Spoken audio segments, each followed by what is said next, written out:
নমস্কার, আমি দেবরূপ শিকদার, দ্বাদশ শ্রেণীর ছাত্র। আজকে আমাদের দেবল স্যারের ফিজিক্স টিউশন ক্লাসের আজকে ফেয়ারওয়েল সেরেমনি, সেখানে আমি একটা ছোট্ট স্পিচ দেব। আমি এখানে গত 1 বছর ধরে ফিজিক্স পড়ছি, পড়ে আমার খুবই ভালো লেগেছে। ফিজিক্স কত কঠিন সাবজেক্ট যেটা বোঝা গেছে, পড়ে খুব মজাও লেগেছে, খুব ভালোও লেগেছে। অনেক অনেক কিছু নতুন কিছু শিখতেও পেরেছি। সামনে উচ্চ মাধ্যমিক পরীক্ষা, এরপর স্কুল লাইফ শেষ হবে।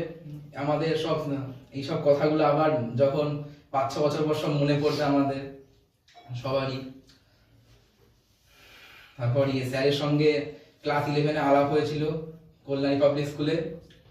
তখন আমার স্যার হচ্ছে আমাদের ক্লাসের মেইন ফিজিক্স টিচার ছিল। স্যারের পড়ানো খুবই ভালো লেগেছিল, এই জন্য আমি ঠিক করেছিলাম যে ক্লাস 12-এ স্যারের কাছেই ফিজিক্স পড়বো।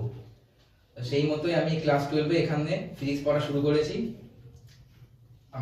আমার এখনো অবধি যতগুলো ফিজিক্স টিউশন পড়েছি ছোটবেলার থেকে, সব থেকে ভালো ফিজিক্স টিউশন এখানেই ছিল।